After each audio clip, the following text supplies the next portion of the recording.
कश्मीर हमेशा से भारत का अटूटंग रहा है। हम तो नारा देते हैं कि इस पार का या उस पार का, सारा कश्मीर भारत का। कश्मीरीज इंडिया के साथ रहना चाहते हैं, कश्मीरीज इंडिया की सिविल सर्विसेज में आ रहे हैं, कश्मीरीज इंडिया की आर्मी में लाइन लगा के ज्वाइन करना चाह रहे हैं, कश्मीरीज इंडिया की पुलिस में। इस्लामिक डेवलपमेंट जो बैंक है, उन्होंने भी पाकिस्तान के साथ जोक किया है, मजाक किया है। कश्मीरी हमेशा से देशभक्त था, देशभक्त है और देशभक्त रहेगा। अब हम देखते हैं कि लाल चौक पे कश्मीरी लड़के खुद इंडियन फ्लैग और लेकर के यात्रा निकाल रहे हैं खुद। पाकिस्तान जो है वो एक बिखरी हुई रियासत है, वो टूट चुका है, उसके हिस्से अलग अलग हो चुके हैं। तो उसको हमारा तो एक ही संकल्प है, हम अखंड भारत का संकल्प लेके चलते हैं। हम उनको भी अपना हिस्सा मानते हैं। आपने देखा भी गिलगित बल्तिस्तान में जो बड़े एहतजाज हुए, मुजाहरे हुए, वो हिंदुस्तान को आवाजें देने लग गए। टेक्निकली तो जिसे कहते हैं ना, सारी मुस्लिम दुनिया तंग बैठी हुई है पाकिस्तान की इन हरकतों से और लीडरशिप के इन हरकतों से, जो ये कहते रहते हैं कि पायन जितने जाने ने मंगल लाग में। गौतम अदानी की बात करता हूँ। गौतम अदानी की जो नेटवर्थ है ना, वो 142 बिलियन डॉलर्स है और हमारे पाकिस्तान के टोटल रिजर्व्स हैं वो 4 बिलियन डॉलर हैं। ये हालात हमारे इस तरह के, बिजली नहीं है, सर्दी है, गैस नहीं है, बर्तन है तो खाना नहीं है, बदन है तो कपड़े नहीं है, हथियार है, गोलियां नहीं है। चाइनीज अपने पैसे ले गए, अमेरिकन को हम तरले कर रहे हैं। अगर चावल इंडिया की बात करें तो वहाँ पे 50 रुपए किलो मिल रहा है। सर जी, इंडिया का मुकाबला हमसे ना करें, हम कागजी शेर हैं, वो असली शेर है।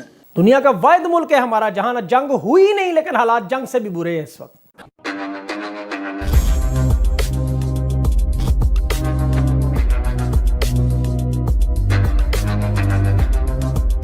नमस्कार दोस्तों आज भारत ने अपना 74वां गणतंत्र दिवस बनाया, जिसमें पहली बार इजिप्ट के मिलिट्री, एयरफोर्स और नेवी के 144 जवान भारत आए और दिल्ली में परेड किया।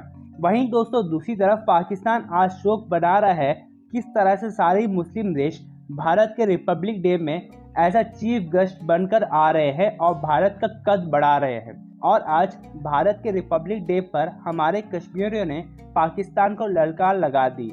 कल तक जो पाकिस्तान कश्मीर की हक का बात करता था, आज उसी कश्मीर के नौजवान ने लाल चौक पर खड़ा होकर पाकिस्तान को धमकी दे डाली। इसी पर दोस्तों चलिए आगे पाकिस्तानी मीडिया का रिएक्शन देखते हैं। अगर आपको वीडियो पसंद आए तो वीडियो को लाइक करें और हमारे चैनल को सब्सक्राइब कर लें। मुलाकात होगी आपसे अगली वीडियो में। जय हिंद, जय भारत। मेरा नाम मुस्तफ़ा अली है, अखिल भारतीय विद्यार्थी परिषद में राष्ट्रीय मंत्री के नाते काम कर रहा हूँ। कश्मीर हमेशा से भारत का अटूटंग रहा है। हम तो नारा देते हैं कि इस पार का या उस पार का, सारा कश्मीर भारत का। कश्मीरी हमेशा से देशभक्त था, देशभक्त है और देशभक्त रहेगा। इनको नए सिरे से जोड़ने की ज़रूरत नहीं है। सिर्फ हमारे बीच में कोई ऐसी बात नहीं है, कोई विवाद नहीं है। हम आवाज़ देते हैं, कश्मीर के विद्यार्थी निकलकर हमारे सामने आते हैं। बीच में कुछ अंतर्राष्ट्रीय साजिशों के कारण कश्मीरी का मन भटकाने का प्रयास किया, लेकिन कश्मीरी के अंदर जो राष्ट्र प्रेम की भावना थी, उसने उस प्रयास को कभी सफल नहीं होने दिया। कश्मीर का युवा आज अन्य जो प्रांतों के युवा हैं उनके साथ कंधे से कंधे मिलाकर चल रहा है और आगे बढ़ रहा है, सफल हो रहा है। अच्छा, जिस तरीके से देखिए सीमा के उस पार की बात हुई, पाकिस्तान को लेकर हमेशा जो है वो डिस्टर्बेंस क्रिएट करने की कोशिश उस तरफ से लगातार होती रहती है। अभी वहाँ जो जिस तरीके से हालात है, वो देश खुद बर्बाद होता चला जा रहा है। वहाँ के लोगों को आप क्या संदेश देना चाहेंगे? वो जो हरकतें कर रहा है बार बार कश्मीर के नाम पर, जैसे वो यहाँ से आप क्या संदेश देंगे उसको? पाकिस्तान जो है वो एक बिखरी हुई रियासत है, वो टूट चुका है, उसके हिस्से अलग अलग हो चुके हैं। तो उसको हमारा तो एक ही संकल्प है, हम अखंड भारत का संकल्प लेके चलते हैं। हम उनको भी अपना हिस्सा मानते हैं। तो समय आने पे सब चीज़ें सामने आएंगी। अभी वहाँ के नागरिकों के लिए हमारा संदेश यही है कि वो अपने आप को संभाल कर, अपनी असलियत को पहचान कर चीज़ों को समझें। का दौर आपको याद होगा, जब पाकिस्तान का एक हिस्सा अलग किया था और भारत इसका एतराफ़ करता है कि हमने ईस्ट पाकिस्तान को खुद अलग किया, और उससे बड़ा वाकया तो नहीं कश्मीर का। तो यकीनी तौर पे ये मामला भी हल हो सकता है और होगा। आप क्या ख्याल है? आखिरी अल्फाज सर देखिए,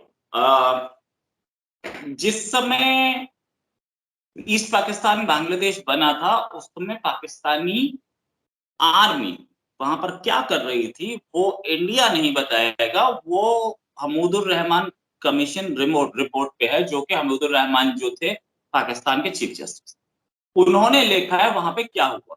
ठीक है, अब आगे मुख्तलिफ रिपोर्ट्स हैं उस पे। इंडिया को ब्लेम किया जाता है, ऑफ कोर्स इंडिया ने ये ब्लेम लिया भी है। Right from Indira Gandhi up till Modi, सारे प्राइम मिनिस्टर्स ने बोला कि हमने बांग्लादेश को आजादी दिलवाई। कोई इसमें ढकी छुपी बात नहीं है, सच ये है। रीजंस क्या थे वो हमीदुर रहमान कमीशन रिपोर्ट या उस समय की रिपोर्ट में सब साफ देख रहा है। मैं उसको यहाँ पे दोहराना नहीं चाहता कि कितनी एट्रोसिटीज हुई, क्या हुआ। नहीं नहीं, वो तो कश्मीर में केस बिल्कुल मुख्तलिफ है। कश्मीर में केस बिल्कुल उल्टा है। कश्मीरीज इंडिया के साथ रहना चाहते हैं, कश्मीरीज इंडिया की सिविल सर्विसेज में आ रहे हैं, कश्मीरीज इंडिया की आर्मी में लाइन लगा के ज्वाइन करना चाह रहे हैं, कश्मीरीज इंडिया की पुलिस में। अगर 50, 20, 100 कश्मीरी लड़कों को पैसा दे करके आतंक टेरर की ओर ले जाया जाए और उनसे टेरर करवाया जाए और उसके बाद क्लेम किया जाए कि पूरा कश्मीर आजादी चाह रहा है, तो वो नैरेटिव कहीं पर फिट नहीं बैठता है। क्योंकि हम लोगों ने ये देखा है कि पहले तो जो टेररिस्ट मारे जाते थे ऑपरेशंस में, उनको वो पाकिस्तान के झंडे में डाले जाते थे और ले जाते थे, वो हम बहुत पुरानी बात हो गई। अब हम देखते हैं कि लाल चौक पे कश्मीरी लड़के खुद इंडियन फ्लैग और लेकर के यात्रा निकाल रहे हैं, खुद ट्राई कलर। कल भी देखिएगा वही बुरहान वानी जो कि पोस्टर बॉय बनाया था पाकिस्तान ने, उसके फादर कल भी अपने स्कूल में इंडियन ट्राई कलर फहराएंगे, क्योंकि कल 26 जनवरी है, सबकी नजर होगी वहां पे, और इंडियन नेशनल एंथम भी गाएंगे। तो ये चीजें भी देखने वाली हैं कि अब एक नैरेटिव चेंज हो चुका है। कश्मीर 30 साल से टेररिज्म झेल रहा है, एक पूरी जनरेशन चेंज हो चुकी है और कश्मीरी इस टेरर के बाद फिर डेवलपमेंट में आना चाह रहे हैं। अभी कुछ दिन पहले एक वीडियो वायरल हुआ, जिस वीडियो में एक ट्रेन बर्फ के बीच में से जा रही है और बोला गया कि ये यूरोप नहीं, ये इंडिया का कश्मीर है, जहां पर यूरोप जैसा बर्फ में ट्रेन चल रही है और वो बनिहाल से श्रीनगर तक की ट्रेन है। तो वहां पे ट्रेन चल रही हैं, वहां पे मेडिकल कॉलेजेस बन रहे हैं। और दूसरा, हमारे साइड के कश्मीर को पाकिस्तानी साइड ऑफ कश्मीर की रियलिटी भी पता लगी कि मेडिकल कॉलेजेस नहीं है, इंजीनियरिंग कॉलेजेस नहीं है। हमारे यहाँ कितने हैं ये गिनने से बाहर हैं, इतने बने हुए हैं। हर डिस्ट्रिक्ट में जो मेडिकल फैसिलिटीज हैं, एम्बुलेंसेज है, वो देख करके इंडियन साइड ऑफ कश्मीर में यूथ ने, पाकिस्तान को शायद ये बात पसंद ना आए, लेकिन इंडियन साइड ऑफ कश्मीर में यूथ ने बीजेपी ज्वाइन करनी शुरू कर दिया। मैं ऐसे 10 लोगों को जानता हूँ और मैं नाम ले सकता हूँ, सैयद यूसुफ शाह जो कि कश्मीरी है, मैं उनका कई बार लाइव कर चुका हूँ, वो बीजेपी ज्वाइन कर चुके। तो ऐसा कुछ नहीं। अब तो बांग्लादेश की सिचुएशन और कश्मीर की सिचुएशन जमीन आसमान का फर्क है। दोस्तों, सबसे पहले तो जिसे कहते हैं ना, अब दुनिया थक गई है पाकिस्तान को पैसे दे दे के, तो वो फिर ऐसे ही होना है।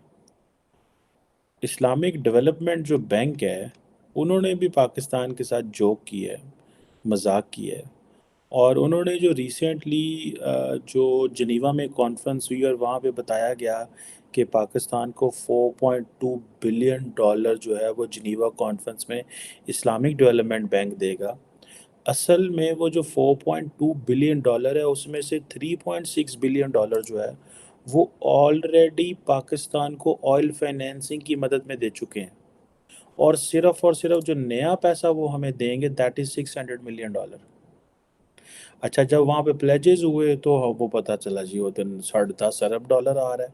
अच्छा, उस 10 अरब, अब देखें ये तो कोई चीज़ ना हुई टेक्निकली, तो जिसे कहते हैं ना, सारी मुस्लिम दुनिया तंग बैठी हुई है पाकिस्तान की इन हरकतों से और लीडरशिप के इन हरकतों से, जो ये कहते रहते हैं कि पायन जिते जाते हैं मंगल लाग पैंदे। अब एक तरफ तो ये चीज़ है, दूसरी तरफ पाकिस्तान ने आज अमेरिका से कह दिया जनाब कि हमारी मदद फरमाएं और IMF प्रोग्राम को फैसिलिटेट करें, जो सॉफ्ट जो लोन है हमें दें। फ्लड्स की सिचुएशन हो गई, ये हो गई, वो हो गई। अब पाकिस्तान के पास मेरा ख्याल है $3 बिलियन रह गए हैं स्टेट बैंक के पास। प्राइवेट बैंकों के पास अपने कोई पैसे पड़े हुए हैं।